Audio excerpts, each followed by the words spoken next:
Good Sunday afternoon, South Carolina weather watchers. I'm the host for South Carolina Weather, Joseph Peterson, and let's go ahead and talk about the weather for your Sunday going into your Monday and your Sunday night. You can just see all of this on the radar. This is absolutely insane with what's going on right now, and I'll talk about that. Why? I'll talk about why in a couple of minutes, probably like a good 5 to 10 minutes. But as you can see, we do have flood watches going through pretty much most of South Carolina. This goes all the way from the Orangeburg and Florence region all the way up to the upstate. And then places south like Charleston, Myrtle Beach, and places like that are not under flood watches because it's the flooding is really going to be mainly from the Midlands all the way up to the upstate. The Low Country and the PD region may not see too much, but that is that.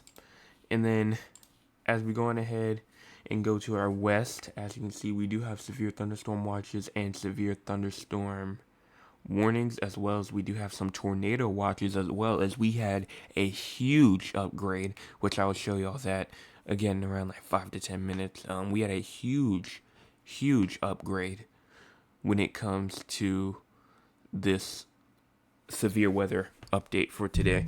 And it's going to make a lot of people in the Super Bowl that want to watch the Super Bowl mad because they're probably going to turn off the Super Bowl to talk about the weather and about tornado warnings and stuff like that and try to actually save people's lives. But, some people just won't get that. We do have a whole rain band kind of going through this entire region right there. You can kind of see it. Now, again, some of this might not be hitting the ground because remember we're on the MRMS. So this shows precipitable water, but a lot of it may not be hitting the ground. Now, if we do go down towards South Carolina, you can see this entire rain band right here. But if we switch to single site radar, and then we go to the Columbia radar, we do have showers. Showers that range all the way from Augusta, North Augusta, just northeast of Columbia. And then we do have some heavy rain showers up there in Chesterfield and down here near Holly Hill. So those are where our showers are as of right now. But we're going to go on ahead and go back to the MRMS. And we have some more showers down here near Arkansas as well as in Louisiana and Mississippi. We do have some snow inside of Texas that's falling right now. I've seen some videos on that. Pretty nice that Texas near the Lubbock area is getting some snow. We have winter storm watches up here in the northeast for the impending winter storm, and we do have some rain and some snow up here in portions of the Pacific Northwest. Look at down near California, Oregon. Nice. They're having themselves a nice day today. Definitely different from what they've been getting. But, I'm happy that they're finally getting a break and that they're finally getting a clear period of precipitation. Here, let's go ahead and look at our cloud cover. Cloud cover right now, all the state is cloudy right now. Not really anyone seeing any type of clearing right now. So do not expect any clear skies for pretty much the rest of the day. Here's our current temperatures right now. 63 in Columbia, 70 in Charleston, 64 in Florence, 67 in Myrtle Beach, 63 in Augusta, 74 in Savannah, and down to our south, look in Florida, 82 in Orlando, 80 in Jacksonville, 75 in Tallahassee, 79 in Gainesville. To our west, 63 in Birmingham, 59 in Huntsville, 71 in Montgomery, 71 in Mobile, 73 in New Orleans, and 74 in Baton Rouge. And then to our north, 53 in Memphis, 56 in Knoxville, 63 in Charlotte, 64 in Fayetteville, 63 in Raleigh, and 57 up there in Greensboro. Here's our maximum temperatures for today. Maximum temperatures could get to around 59, around there. Sorry, those are minimum temperatures. Maximum temperatures is what I need to go to. Minimum temperature is going to be around 59, 60 tonight. Maximum temperatures are going to be around 70 degrees around Columbia and Sumter and Florence, 65 near the coast, 66 up in the upstate, 69 near North Augusta. And look down again in Florida's 80s down there, so they're having themselves a nice and warm, maybe even hot for some day today. And you can see that boundary. I always like to talk about the boundaries and the sharp cutoffs. You can see Mississippi, Louisiana, Alabama, and then you look to the north side of them.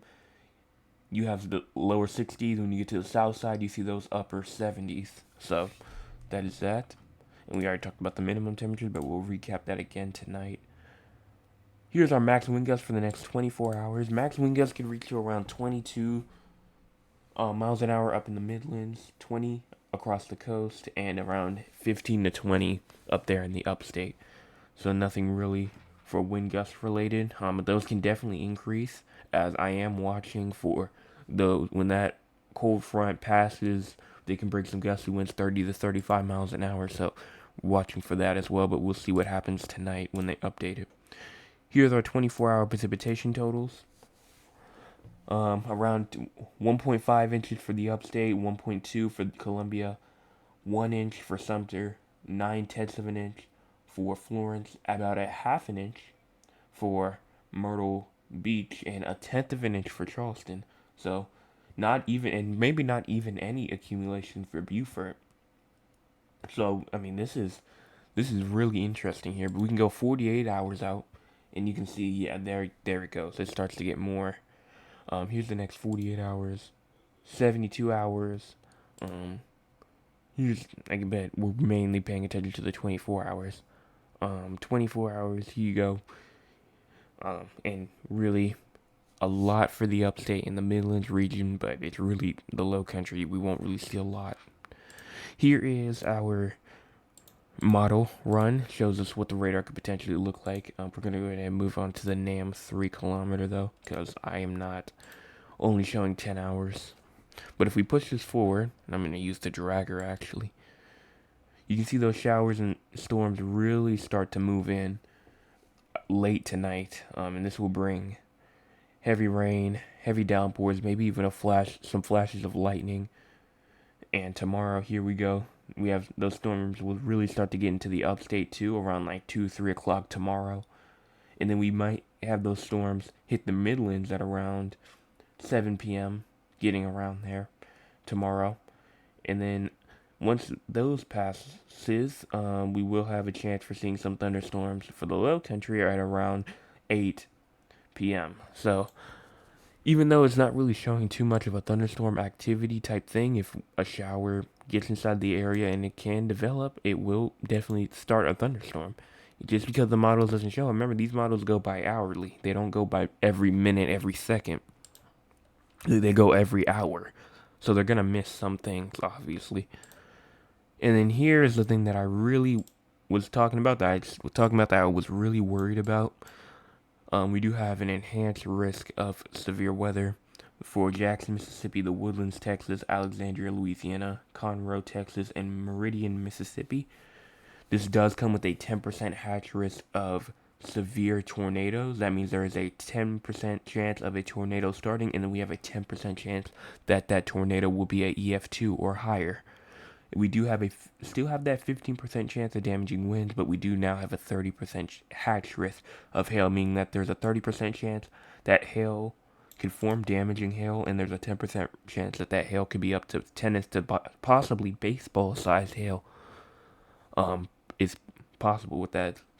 And so that is something that they're really going to have to watch for. And that's just what I was just talking about how people are going to be mad about how Super Bowl Sunday. And, they're probably going to cut the game off, especially if we get some real big tornadoes down here. Now, I might not even be watching the Super Bowl because I might be watching this. So, I might check in with the Super Bowl every once in a while. But I probably will be watching this most of the time. So, again, that's it pretty much with that. But we do have that day 2. Obviously, we're in that day 2. Talked about that. Actually, I did not talk about that on the channel. I talked about we were under a marginal risk, but ever since then, they did up us. We do have a 5% chance of tornadoes pretty much for Augusta and North Augusta. We do have a 15% chance of seeing damaging winds. That does include all of South Carolina pretty much, except for the Myrtle Beach and maybe the Florence area. And we do have a 5% chance of seeing hail as well. And some other areas that should not be discluded is like Raleigh, North Carolina, Charlotte, Wilmington, Dothan, Georgia, or sorry, Dothan, Alabama, Mobile, Birmingham, Atlanta, Chattanooga, Savannah, down into Jacksonville and Tallahassee as well. So those are areas that we should not just forget about as well, because they are also inside the yellow risk, like most of us are. And then we do have that green marginal risk right here. Day 3, though, no thunderstorms are expected on day 3, so a very sharp cool down when it comes to this type of weather. And then we do have our excessive rainfall outlook. As you can see, we do have a slight risk for actually most of the upstate. Actually, I say all of the upstate. And the northern Midlands are under a slight risk of excessive rainfall and a marginal risk for portions of like places like Orangeburg, Florence, Sumter, Columbia. 5% chance of seeing those flash flooding. And that slight risk does all the way extend through Atlanta, Augusta, and even gets into Birmingham. So those areas are going to have to watch for that as well. We go to our winter storm severity index. No winter storm severity is expected for us. I mean, it's kind of what we expected. And we have not talked about this in a while, but here's the next 6 to 10 days, since it is the beginning of a new week. I want to talk about this. From February the 16th all the way through to February the 20th, we will be below average when it comes to temperatures, especially when you get up into the upstate. That's like a 30, 40, maybe even a 50% chance of y'all being below average. But for everyone down to the southern portion of the, South Carolina, only around like a 33 to a 40% chance. We do have the hot spot up here, Montana, getting a good 80% chance of seeing those below average temperatures. But California is our hot spot with a good old 50 to maybe even 60% chance. Here's our next 8 to 14 days, though. 8 to 14 days, we will still be below average. But again, for the entire state, so from the 18th all the way to the 24th, we will still be below average when it comes to temperatures.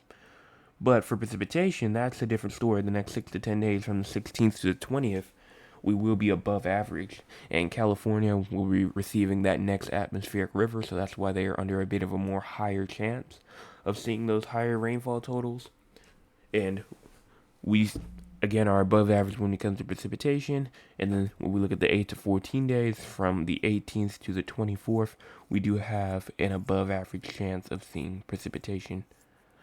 So that is going to about wrap this video up. Thank y'all so much for watching this video. And I will see y'all tonight with another update. With the weather going down there in Texas, Louisiana, Mississippi, places like that. And I will update y'all on our chances of severe weather, because that should be updated. The Storm Prediction Center should update it.